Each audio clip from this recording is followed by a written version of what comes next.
सकाळी साधारण 10:30 वाजता आम्ही LTD पुरी एक्सप्रेसनी पुरी स्टेशनवर पोचलो. पुरी स्टेशनवर तुम्हाला कुली भेटतील.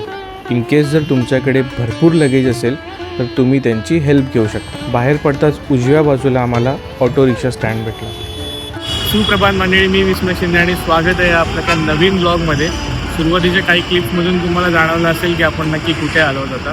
तर आपण सध्या पुरीमध्ये आहोत. आपण जिथे चेक इन केलं आहे या हॉटेलमध्ये राहत आहोत. हॉटेल नाही आहे, ती संस्था आहे यांची, भक्त निवास बोलू शकतो आपण त्याला. तर माझ्या पाठी तेच आहे, पुरुषोत्तम भक्त निवास म्हणून.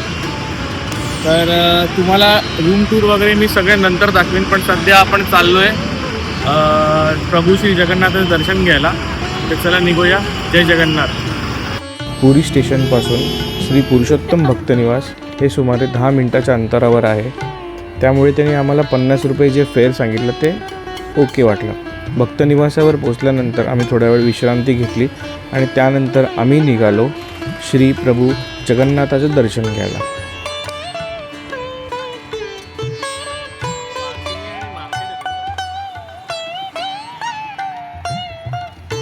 मंदिरात प्रवेश करताच सर्वप्रथम तुम्हाला दिसतो तो अरुणस्तंभ.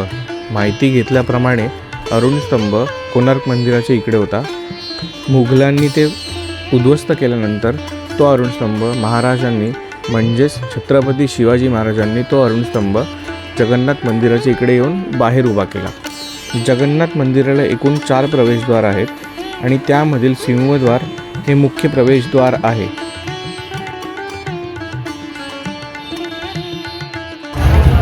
जय जगन्नाथ. जय जगन्नाथ. जय जगन्नाथ.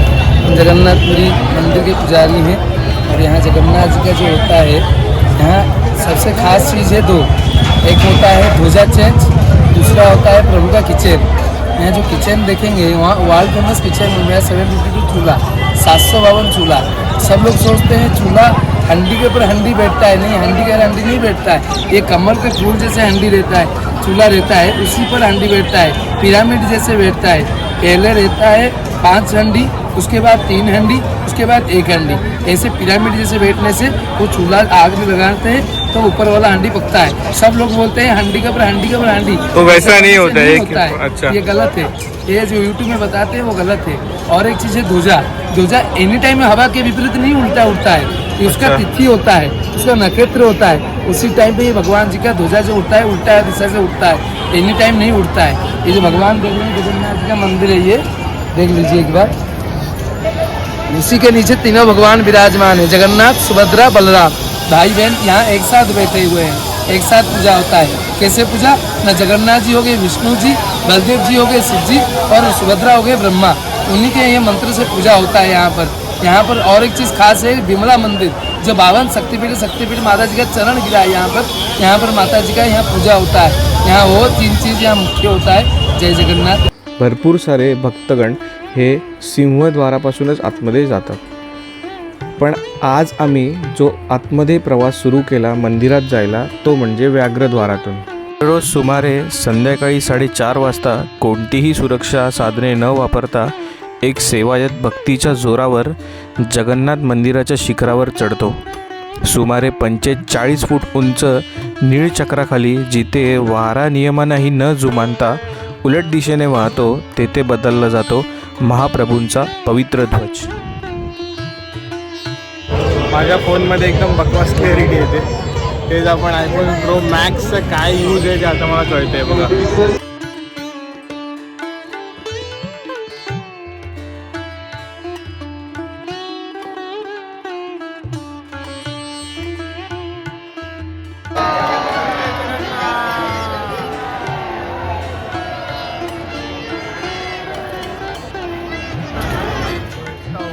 एवढा उंच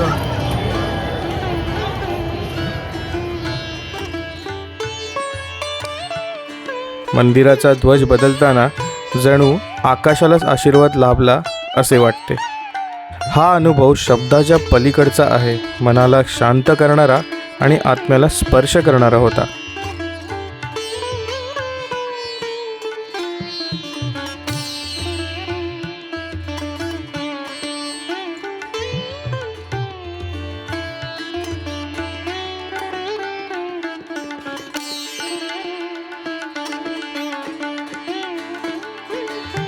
तर मंडळी काल साधारण आपल्याला 7 वाजले संपूर्ण दर्शन वगैरे करून यायला. अप्रतिम अनुभव होता. पुरीमध्ये जे फेमस आहे ते म्हणजे जगन्नाथजीचं टेम्पल आहे. त्यांचं मंदिर खूप भारी आहे. जवळजवळ 10 एकरामध्ये ते पसरलेलं आहे. त्यामुळे फिरायला तुम्हाला खूप वेळ लागतो. आम्ही साधारण तरी 1 वाजता गेलेलो आणि आम्हाला बाहेर पडून दर्शन वगैरे सगळे. आतमध्ये भरपूर देवळं आहेत. म्हणजे कानपटा हनुमान आहे. 52 शक्तिपीठामधलं एक शक्तिपीठ तिकडे जे आहे ते विमला देवीचं आहे. तर तुम्ही जर गेलात तर नक्की तिकडे व्हिजिट करा. तिकडे ते किचन पण एक साधारण 10 रुपये पर पर्सन फी आहे आणि ते मग किचनमध्ये तिकडे घेऊन जातात आणि तुम्हाला तिकडे दाखवतात की कशाप्रकारे कुठले कुठले पदार्थ जेवणामध्ये बनवले जातात. जगन्नाथजीचं जे मंदिर आहे कलिंग आर्किटेक्चरमध्ये आहे. त्यामुळे तुम्हाला पूर्णपणे स्टोनचं कार्विंग दिसेल त्याच्यामध्ये. साधारण तरी ते 12व्या शतकात म्हणजे ज्या मंदिराची स्थापना झाली आहे ती 12व्या शतकात झालेली आहे. मेन वैशिष्ट्य 2 आहेत. ते म्हणजे ध्वजा जी असते मंदिराच्या शिखरावरची ती चेंज होते दररोज संध्याकाळी 4:30 वाजता. जर तुम्ही थंडीमध्ये म्हणजे या दरम्यान येत असेल तर डिसेंबर जानेवारीमध्ये आणि समरमध्ये आलात उन्हाळ्यामध्ये तर तुम्हाला 5 वाजता त्याचं काहीतरी टायमिंग असतो ध्वजा चेंज व्हायचा. ते विदाऊट एनी फेल ते प्रत्येक दिवशी चेंज होतं. आणि दुसरं वैशिष्ट्य म्हणजे तिकडचं जे किचन आहे ते एक बोलतात की अन्नपूर्णा स्वतः तिकडे बसलेली आहे. कारण त्या किचनमधलं जेवण कधीही वाया जात नाही. त्यामुळे ते खरंच खूप मोठी गोष्ट आहे. आणि जरा तरी खाल्लं तरी त्याचं पोट भरतं. आम्हाला प्रसाद भेटला. आतमध्ये फोन्स वगैरे काही अलाउड नाही. तिकडे गव्हर्मेंट स्टॉल्स आहेत किंवा शॉप्स आहेत. त्याच्यामध्ये तुम्ही तुमचे फोन्स बॅग्स वगैरे सगळे ठेवू शकता. फक्त वॉलेट अलाउड आहे आणि पाण्याची बॉटल, बाकी काही अलाउड नाही. तिकडे पंडित भेटले. त्याने आम्हाला दर्शन खूप छान पद्धतीने करून दिले. दर्शन खूप मस्त झालं. आम्ही नंतर संध्याकाळी ध्वजा चेंज जो होतो ते पण बघायला थांबलो. आता आपण चाललो आहोत कोणार्क टेम्पलला आणि पुरीची साईट सीन करणार आहोत. तर चला निघूया. सर्वप्रथम आम्ही निघालो नरेंद्र पोखारी इथे, ज्याला चंदन सरोवरही असे म्हटले जाते. हे एक प्रसिद्ध धार्मिक सरोवर आहे. दरवर्षी इथे अक्षय तृतीयापासून सुरू होणाऱ्या या उत्सवात भगवान जगन्नाथ, बलभद्र आणि सुभद्रा यांच्या उत्सव मूर्तींना या सरोवरात नौकाविहार घडवला जातो. त्यानंतर आम्ही पुढे निघालो ओंकारेश्वर मंदिराकडे. ओंकारेश्वर मंदिर पुरी शहरात स्थित असून धार्मिक मान्यतेनुसार इथे भगवान शिव ओंकारेश्वर रूपात विराजमान आहे.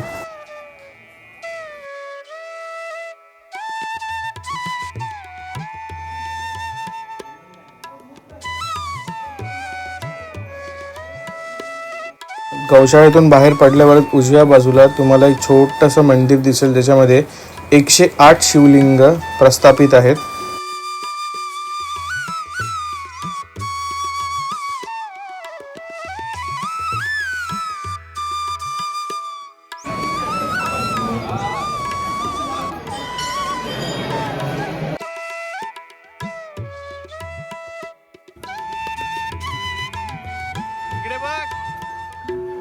ओंकारेश्वर मंदिर पाहिल्यानंतर आम्ही पुढे निघालो बेडी हनुमानाच्या दर्शनाला. ओडिसामध्ये प्रत्येक मंदिरामध्ये फोन्स अलाउड नाही आहेत. त्यामुळे आतमध्ये शूटिंग करता नाही आली. स्थानिक कथेनुसार भगवान हनुमान पुरीचे रक्षण करण्यासाठी येथे नियुक्त होते. पण ते कधी कधी प्रभू श्री रामांच्या दर्शनासाठी अयोध्येला जात असत. त्यामुळे श्री जगन्नाथांनी त्यांना येथेच थांबवण्यासाठी बेडीमध्ये बांधले आहेत. तिथून पुढे आम्ही निघालो कोणार्क मंदिराकडे. कोणार्क मंदिराच्या जवळच तुम्हाला भरपूर सारे छोटे छोटे स्टॉल्स दिसतील जिथे काजू वगैरे विकले जातात. बट ते ओरिजिनल काजू नसतात.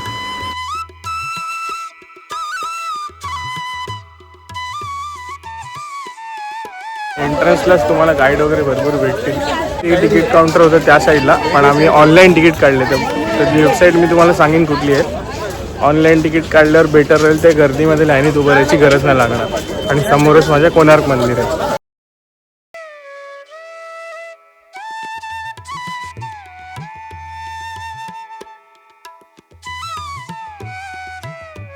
हा टुरिस्ट गाईड आहे गेस.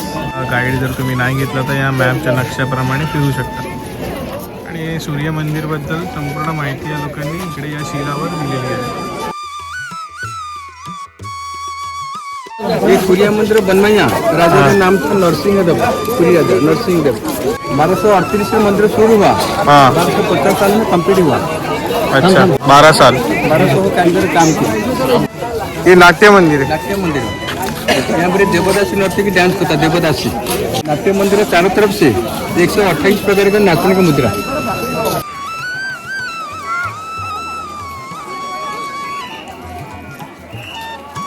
राजा सभा मंडप, हा राजाचा सभा मंडप होता, इकडे पूर्ण किचन होतं। प्रार्थना मंदिर इसका हाइट ही 127 फीट।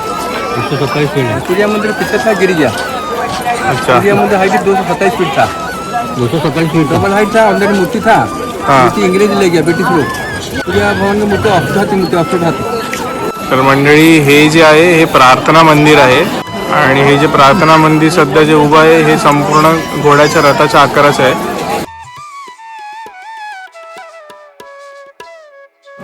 उत्तर गेट में तो उतरा है ना, कौन सा गेट है? वो उधर उत्तर गेट पहिला उतार पहला उतर। अभी चालू तो उतरा है, दक्षिण महीना 14 तारीख 14 तारीख मकर संक्रांति।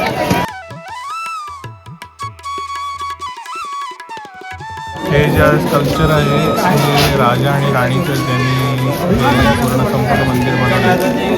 नरसिंहदेव आणि भानुमती करून त्यांचं नाव। जे 6 नंबरचं चक्र आहे ते आपल्या नोटीवर आहे। मंदिर खड़ा है। अच्छा हे जे उभं आहे ते पूर्ण प्रार्थना मंदिर आहे। राजा मंदिर ते नाट्य मंदिर आहे। हा स्टार्टिंगला नाट्य मंदिर होतं आणि इकडे जे तुम्हाला अर्ध झोपलेलं दिसतंय ते सूर्य मंदिर आहे जे मुघलांनी पाडलं। हा हे मॅग्नेटवर पूर्ण उभं होतं पण अनफॉर्च्युनेटली मुघलांनी तोडल्यामुळे आपल्याला आता काही दिसत नाही त्याच्यामध्ये। हा ही चप्पल तेव्हाच्या काळापासूनच घालायची।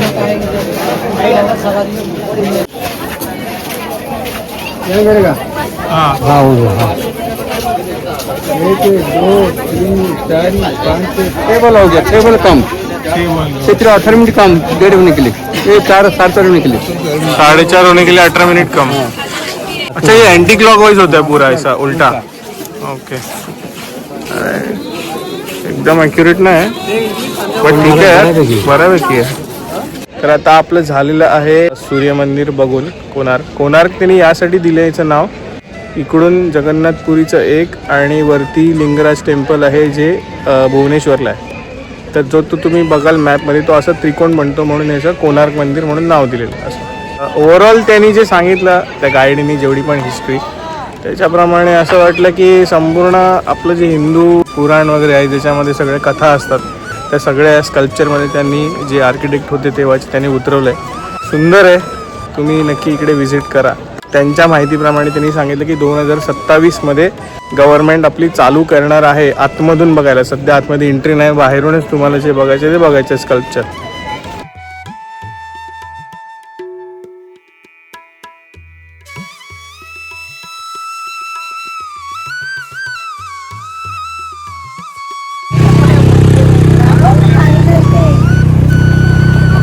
काय चाललंय दोघांचं? काय करतोय तू? चंद्रभागा बीचवरून रिटर्न घरी येताना आम्हाला वाटेमध्ये एक सँड आर्ट म्युझियम भेटलं। संपूर्ण म्युझियममध्ये त्यांनी वेगवेगळ्या प्रकारचे स्कल्पचर तयार केलेले, बट ते सगळे स्कल्पचर समुद्राच्या वाळूनी बनलेले होते।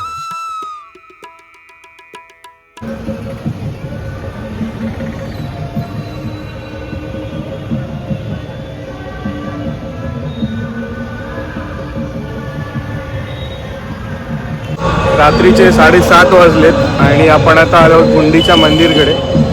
मंदिर वर्षाच्या 12 महिने बंद असतं, फक्त 7 ते 9 दिवसासाठी ओपन होतं जेव्हा रथयात्रा होते।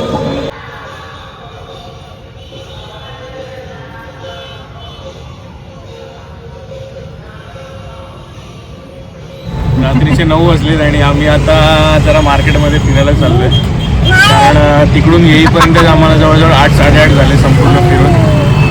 काय तर मार्केट बघूया रात्रीचे या टायमिंगला काय भेटतंय खायला वगैरे।